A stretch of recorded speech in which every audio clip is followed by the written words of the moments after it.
Peut-on disposer de qualité de service dans un réseau 4G? Telle est la question à laquelle nous allons répondre dans cette vidéo. Pour bien situer cette question, il est nécessaire de reprendre ce que nous avons vu jusqu'à ce niveau du cours. À la mise sous tension, un terminal 4G s'attache au réseau, il reçoit une adresse IP et en même temps, il y a établissement de l'ensemble des tunnels, c'est-à-dire que le terminal 4G dispose dès la mise sous tension et en permanence d'un bearer par défaut. Ce bearer n'est pas associé à un niveau de qualité de service, c'est-à-dire que comme on a un réseau qui est basé sur IP avec des files d'attente dans les différents routeurs, il peut y avoir une fluctuation sur le délai de traversée du réseau, c'est-à-dire sur la latence, et il peut y avoir, si la mémoire d'un routeur est pleine, il va perdre les paquets, et donc il peut y avoir des pertes de paquets. Donc le bearer par défaut est toujours disponible, mais il n'est pas associé à une qualité de service. Cela convient pour un grand nombre d'applications. En effet, on a en général le protocole TCP qui gère les retransmissions des paquets. Et donc, si je surfe sur le web, si j'ai des applications comme du streaming, cela convient tout à fait. On peut très bien utiliser, et on le sait bien, un terminal 4G avec l'ensemble un grand nombre de services. En revanche, pour certaines applications, comme la téléphonie sur IP, il est nécessaire de garantir un faible délai dans le réseau.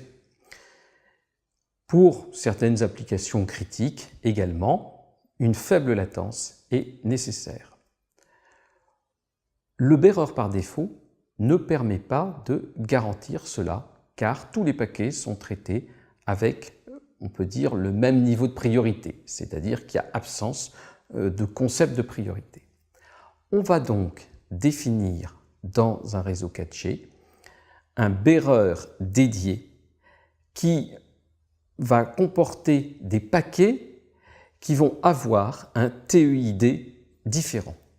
Et grâce à ce TEID différent, on peut associer à une certaine qualité de service. Cela veut dire concrètement que ces paquets transportés sur des tunnels dédiés vont être gérés de façon prioritaire par rapport aux autres paquets par l'opérateur. Donc si on a une file d'attente, le paquet va aller par exemple en tête de file d'attente. De cette façon-là, les paquets transitant sur les bearers dédiés vont arriver statistiquement avant les autres. C'est ce qu'on appelle la garantie de qualité de service. On a des mécanismes qui existent sur IP, comme par exemple diffserv, qui est très utilisé. Le bearer supplémentaire, le bearer dédié, vient en supplément de tout ce qui existe. Nous le voyons sur cette figure. Nous retrouvons les bearers liés aux données. Nous gardons un tunnel de contrôle et une connexion S1AP, et le bearer dédié vient en supplément. On peut en avoir un ou plusieurs. La demande est en général faite à l'initiative du mobile, mais elle est faite en utilisant le bearer par défaut et en utilisant des protocoles de signalisation particuliers. Par exemple, le protocole SIP peut servir à établir une communication de voix sur IP, et le réseau analyse les messages du protocole SIP, et à ce moment-là, il va voir qu'il y a nécessité d'établir un bearer dédié.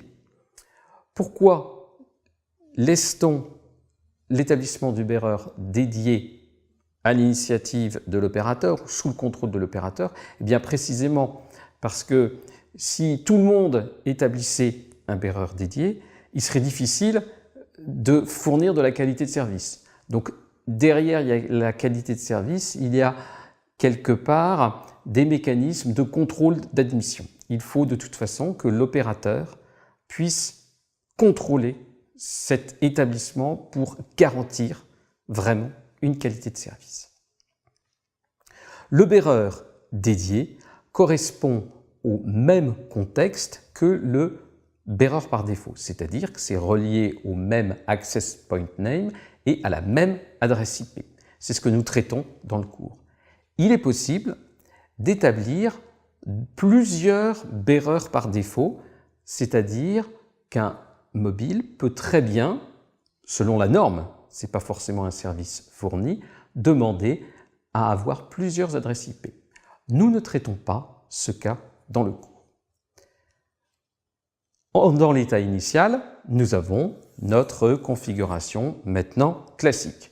Nous supposons que le terminal est attaché au réseau, c'est-à-dire qu'il est dans l'état EMM registered et par ailleurs que les connexions radio et S1AP sont établies, c'est-à-dire que le terminal est dans l'état ECM connected. La procédure d'activation de bearer dédié va fonctionner comme suit. C'est fait à l'initiative du pGateway qui a pu recevoir une sollicitation d'un autre élément du réseau. Le pGateway va envoyer un message GTP create bearer request et il va indiquer le niveau de qualité de service QoS pour Quality of Service. Plusieurs niveaux sont précisés dans la norme.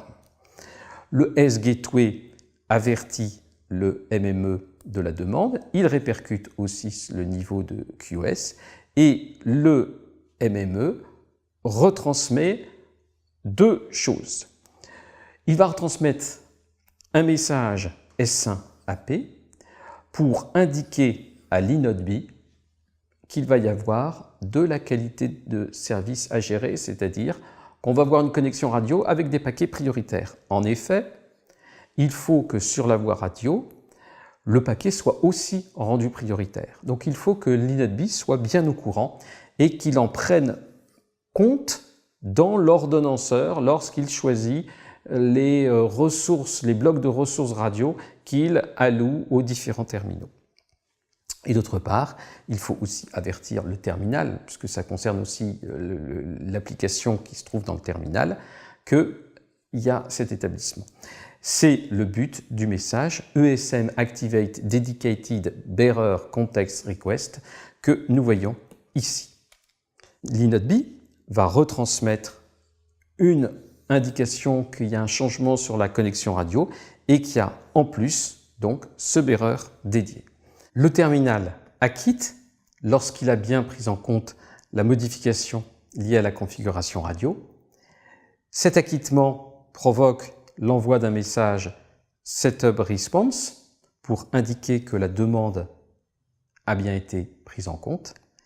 Et d'autre part, lorsque l'applicatif, par exemple, les couches supérieures ont bien pris en compte l'établissement du bearer dédié, le niveau Session Management va renvoyer un message d'acquittement du message précédent.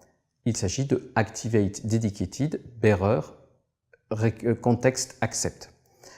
Ceci est renvoyé au MME, c'est un message de type NAS, Non-Access Stratum, et à cet instant, le MME sait que le mobile a bien pris en compte l'établissement de ce bearer dédié, que l'inode B a bien aussi pris en compte ce qui est lié, la gestion de la qualité de service liée à l'établissement de ce bearer dédié, et le MME peut ainsi envoyer la réponse à la demande du sGateway.